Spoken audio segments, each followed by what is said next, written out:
పెద్దవాళ్ళందరికీ, మన మీడియా మిత్రులందరికీ, మన సినిమాని బ్లెస్ చేయడానికి, సపోర్ట్ చేయడానికి వచ్చిన అన్ని well wishers, team members, family members, మన టీమ్ మెంబర్స్ వాళ్ళ ఫ్యామిలీ మెంబర్స్ అందరికీ వెరీ గుడ్ ఈవినింగ్, వెల్కమ్. అప్పుడే చాలా స్పీచెస్ విన్నారు, అందరి మాటలు విన్నారు. నాకు కూడా అలాగే ఉంది. నేను మరి ఇంత ఎక్స్పెక్ట్ చేయలేదు. నేను కారైకుడిలో డెవిల్ మూవీకి షూటింగ్లో ఉన్నప్పుడు ఈ సినిమా కోసం కాల్ వచ్చింది. సో అప్పుడు 7:1 లాగా చెప్పారు. ఓకే సరే, నా క్యారెక్టర్ వరకు చెప్పారు, నేను ఒప్పుకున్నాను. ఇక్కడ వచ్చాక డైరెక్టర్ గారు టీంని కలవడం జరిగింది. ఆ డైరెక్టర్ గారు చూస్తే కన్నడలో చాలా బాగా మాట్లాడతారు.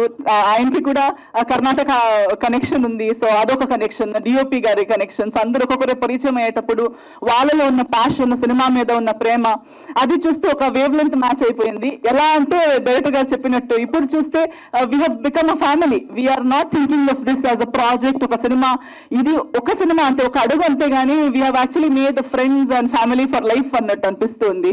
సో అలాంటి ఒక మంచి టీంతో కలిసి ఒక సినిమా చేయడం, నేను ఎప్పుడూ అంటుంటాను, కొత్తగా ఏదో చేస్తుండాలి, కొత్త ప్రాజెక్ట్స్, కొత్త సబ్జెక్ట్స్, కొత్త క్యారెక్టర్స్ చేస్తుండాలని చెప్తుంటాను. కానీ నేను చెప్తే సరిపోదు కదా, అలాగే మన కోసం ఆలోచించి, మన కోసం క్యారెక్టర్స్ రాసి మన కోసం సినిమాలు తీస్తేనే మనకు అవకాశం వస్తుంది.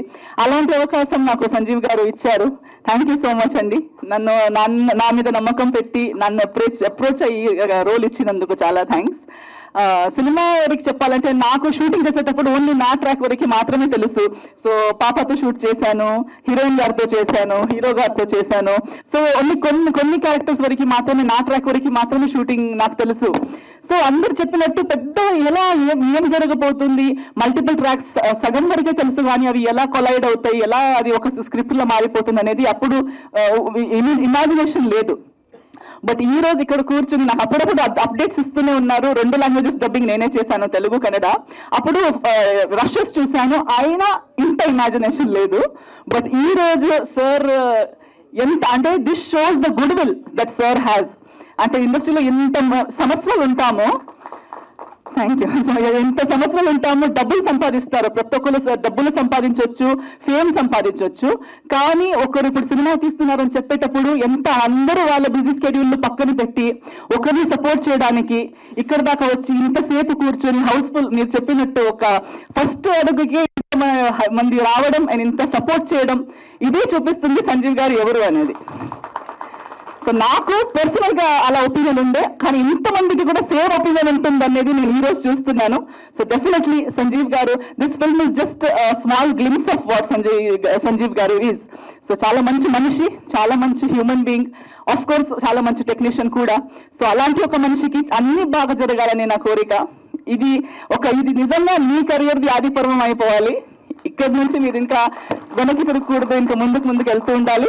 మీకు మాత్రమే కాకుండా మీ వెనకున్న అన్ని మన ప్రొడ్యూసర్స్ కి, అన్ని ఆర్టిస్టులకి, ఇక్కడ ఉన్న అన్ని ఆర్టిస్టులకి, మన గెస్ట్లకి, ఇక్కడ ఈ రోజు ఇక్కడ ప్రెసెంట్ ఉన్న ప్రతి ఒక్కరికి బ్లెస్సింగ్ ఉండాలి. ఇక్కడి నుంచి అందరూ ముందుకెళ్ళి ఈ సినిమా నుంచి సినిమాకి కనెక్ట్ అయిన వాళ్ళ ప్రతి ఒక్కరికి ఈ సినిమా ఒక పెద్ద బిగినింగ్ అవ్వాలని నా కోరిక. సో డెబ్యూ కాదు, ఐ థింక్ న్యూ యాక్టర్స్ ఈ సినిమా ద్వారా మనకి పరిచయం అవుతున్నారు. వాళ్ళకు కూడా మంచిది కోరుకుంటూ అందరికీ మంచిది అవ్వాలి. ఈ సినిమా ఇప్పుడు ఈ ట్రైలర్ నుంచి స్టార్ట్ అయిన మన జర్నీ, సినిమా రిలీజ్ టైంలో కూడా మీడియా మిత్రులది, at the same time audience ది, అందరిది సపోర్ట్, బ్లెస్సింగ్స్ మనకు కావాలని అడుగుతున్నాను. కన్నడ ప్రేక్షకులకి నాకు కన్నడ తెలుసు కాబట్టి సార్ అంతా నాకు పాన్ ఇండియన్ ಅన్ని లాంగ్వేజెస్ రావు. ಬಟ್ ಕನ್ನಡದಲ್ಲೂ ಕೂಡ ಈ ಸಿನಿಮಾ ರಿಲೀಸ್ ಆದಾಗ ಕನ್ನಡ ಸಿನಿಮಾವನ್ನು ಕೂಡ ಕರ್ನಾಟಕದ ಜನತೆ, ಕನ್ನಡ ಜನತೆ ಕನ್ನಡ ಸಿನಿಮಾವನ್ನು ನೋಡಿ ಆದಿಪರ್ವ ನಿಮ್ಮ ಸಪೋರ್ಟ್, ನಿಮ್ಮ ಪ್ರೋತ್ಸಾಹ, ನಿಮ್ಮ ಆಶೀರ್ವಾದ ನಮ್ಮ ಸಿನಿಮಾ ಕೊಡಿ ಅಂತ ನಿಮ್ಮೆಲ್ಲರ ಹತ್ರ ಕೇಳ್ಕೊಳ್ತಾ ಇದ್ದೀನಿ. Thank you so much. ಧನ್ಯವಾದ.